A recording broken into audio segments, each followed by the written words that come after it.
Hi, everybody. Hello, I'm Ryan. I'm Bethany. And we are Ryan and Bethany Board Game Reviews. And today we'll be talking about Space Invaders. And this is designed by Kane Klenko. And it is published by Buffalo Games.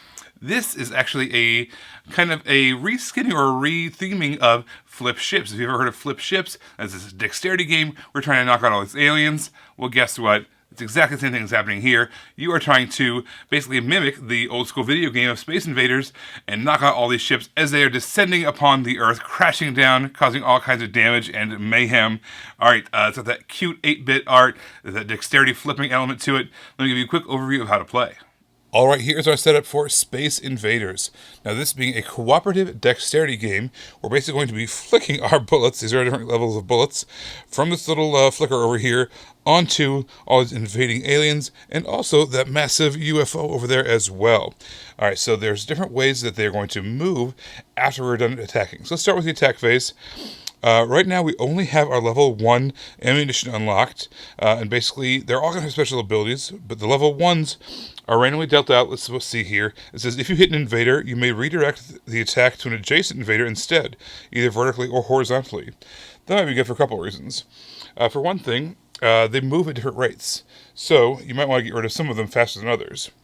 These pink guys here, they only kind of slide down towards our shooter one space at a time.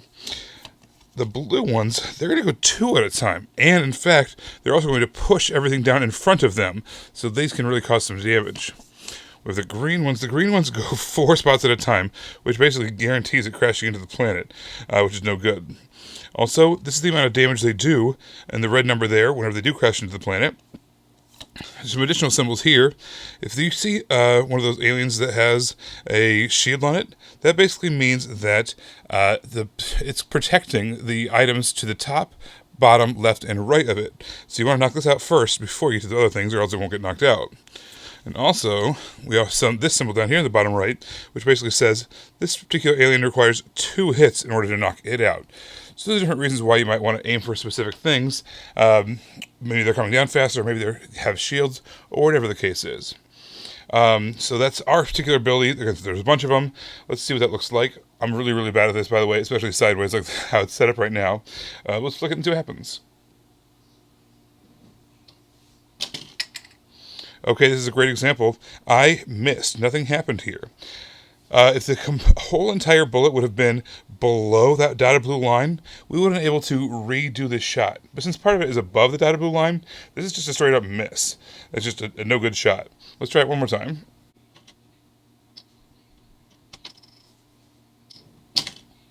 Okay, we've got a hit. If any part of our token is hitting any one of the invaders, that counts as a hit. And in fact, if you kind of line it up properly, you might be able to hit 2 at a time.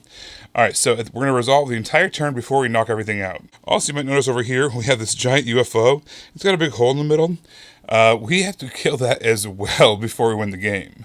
Based off the number of players, and based off of how difficult you want this game, you start with a starting number of health. We start with 20, and also this UFO has a starting amount of health as well. Right now we have it at 3. This is kind of the easy mode. What that means is 3 times throughout the game, we need to flick a disc into our UFO, as well as knocking out every single one of the aliens. There's a whole lot more. There's a whole deck over here based off of the number of players, again, and how difficult you want it. There's more and more cards. As our health comes down, we're also going to unlock more and more of those discs. You can hardly see it, but over there's kind of those little red markers along our HP track. As you achieve those, or it's not really achieving, but as that happens to you, it's going to unlock more and more of the discs. Alright, so now we've got more things we can use. Again, more and more special abilities that are specifically assigned to those numbers. So our level 2 ability, this particular one says, if you do not land on an invader, place the launcher where your blast landed and take 1 free shot at the UFO. So if we had a miss like we had over here, we'd be able to move our launcher up to where that disc is and take another shot at the big UFO, which is kind of nice. It makes a missed shot into still an opportunity. Your turn is going to end once you've used all of your active blasters, and then at that point you're going to remove all the things that have been hit. So this would be over hit. We'd remove that. We'd return this to our supply, and then basically everyone else would have their chance to do their turns. And then starting with the rightmost column, everything would kind of adjust. So for instance, this guy's here is one of those blue ones. It would move down 2 spots. Our yellow or our pink one over here would move 1. The one that moves 4 can be blocked by other people. So this would normally move 4. Right now it's only going to move the 1. All right, so this is going to be an interesting thing over here. We have 2 blues in a row. So what's going to happen here is this one's going to move down 2. And then this next one's going to move down 2. So it starts from the bottom, so it does not push. If it had done the other way, then, obviously would have pushed it down. But it starts from, closer to the earth and works its way backwards, so no pushing was involved there. But over here on the far end over here, let's actually just kind of finish this. This green one here would move 4 and make its way to the planet. Our pink would move 1. This pink would also move 1. And now finally to see the blue one do some pushing. It's going to go 1, and then 2. We would take our damage based off everything that hit the planet, and then on top of that, we would refill the top 2 rows with more cards from our deck. So now obviously you can see we've got a problem. We've got a whole lot of these invaders we're going to have to knock out, in addition to still having to find time to make way for the UFO. This is why we're going to take a lot of damage, but taking damage is not all bad because it's going to unlock more and more of our blasters that we're going to use to try to knock out more stuff. There's a couple of different ways the game can end.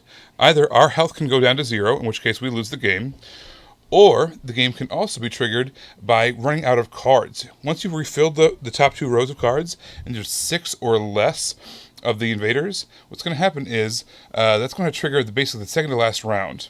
At the end of that round, everybody's damage is going to be doubled, and they're all going to slam into the planet. All their movement is increased to where they're all going to slam into the planet, and all of their damage is doubled. So that little 3 guy there, even though he normally only move once, he's going to move all the way down to the planet, and it's going to deal 6 damage instead of normally the 3. If at the end of that round you're still survived and you've knocked out all of the planet, all the bad guys, and your health is still above 0, then you have one last chance, one last final round to try to knock out the UFO. Alright, so it's going to take those 3 hits. You can do those throughout the game as well, but if it still has some HP, you need to knock it out. So the only way to win, basically, is to have knocked out the UFO of all of its HP, plus have the whole board cleared of invaders, and have your health above 0.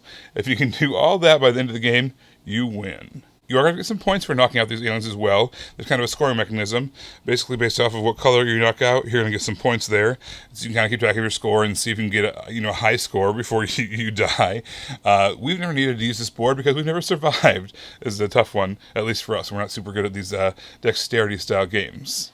All right, so if you've watched our videos for any length of time, we kind of have a format. We talk about what the game is, we talk about some things we like, maybe some things we don't like, and then our overall impressions of the game. I'm going to switch that up a little bit because there's so many things that bother me about this game that I just need to get right into it and rant about how horrible these components are. They might be some of the worst components I've ever seen in a board game. I don't know if it's because they're that bad or if I'm spoiled as a gamer from just having great quality components. All of the bits were so thin.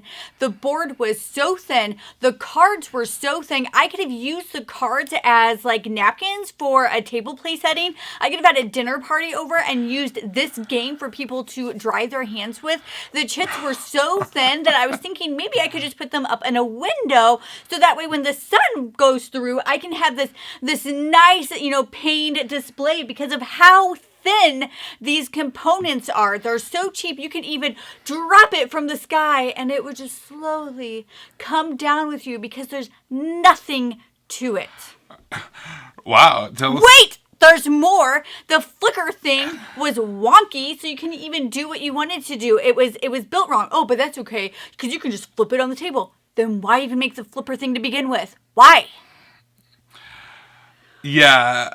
Okay, so I'm going to agree with you. Maybe not as emphatically, but it was extremely challenging to use that flipper. You aim for something. This is what needs to happen. This is what I'm aiming for, and you attempt to hit it, and then your percentage of hitting it was very bad, right? That was very challenging to hit. So to me, this is a strategy game, right? This is a strategy game. You have a plan. This is what needs to happen in order for you to succeed. Things are coming down methodically, and you need to knock them out before they do damage. That's just how it works. So when you mix a strategy game like that with a chaotic element, such as maybe dice rolling, or in this case, dexterity, a very kind of a wonky, crazy dexterity, it makes this weird disconnect, right? Where you are trying to do something, you know what you need to do, but just like no matter how hard you try, you just like can't do it. It might even hit exactly where you wanted to hit, but then roll away or bounce away or whatever the case is. So it's like this very strange, like, I don't know, this very, very low control over what you're trying to do, even though you know what you need to do in order to succeed. So yeah, that's jumping on Bethany's complaining bandwagon. Yes. Okay, so with that said, I actually had a lot of fun with it. Like, when we were playing it, I couldn't stop laughing. I think I laughed, like, the entire time we were playing because nothing was working the way we wanted to, but it was really fun, and you could try to get things. You got rid of stuff, but it was still coming down. We were still going to, like, die, but it was just absolutely hilarious. I had a blast with this game, even with all those things that I was complaining about. Makes you wonder, like, how much I would have loved it if the components were amazing, how much I would have just been in love with this game, but we did have so much fun. I'm not kidding. Like, we laughed almost the entirety of all of the gameplays because it was just that much fun. Yeah, it was super entertaining. I mean, high entertainment value, low production value, high entertainment value. Yes. And I think it makes it very accessible, too, as a price point, right, when you lower the component quality. By a lot. But at the same time, it's now accessible to where everybody can have that same laughing experience that we had. Super entertaining. I really enjoyed the card abilities. You had these various levels of tokens that you were flicking, and they got more and more abilities as you went on. Yeah. And I love having those special abilities kind of help you out along the way, and you needed it because, man, if this is a game you played 100 different times in a row, you might finally get to where you could be a little more accurate at this thing. But from our vantage point, man, it was almost impossible to knock out the thing that you were actually trying to get. But at the same time, it was full of those stand-up moments, right? Yeah. That's what really makes a game stand out, and it's from a memory perspective. Like, when you're thinking back over the game night, if you had some really great Euro game and you won because you had a better engine than everybody else, you don't, like, think about the next day, and, you know, you're not like, oh, guys, remember that time that I built a really good engine and I got a lot of victory points? Like, you don't say that. But, man, do you remember that time that I flicked that thing and it bounced off this thing and it rolled right onto the exact thing I needed it to? Or whatever the case is, those are the kind of stories that are going to come out when you play Space Invaders. You're just, oh my god, I can't believe it happened. People are clapping and cheering. It's so much fun. This is a family, absolutely perfect family weight game. Kids love flicking this stuff. It's going everywhere, and they're so much luckier than we are too. Like, it lands where they want it to, way more often. Even though they're just like willy nilly aiming way off to the side, like they don't know what they're doing, but they get better than us. So, man, what a fun, entertaining game. Yeah, definitely. Everybody, thank you so much for watching. Don't forget to subscribe so you can see our videos as they come out. Until then, you can find us in all of these places. You guys, thanks for watching, and we'll see you next time. Bye.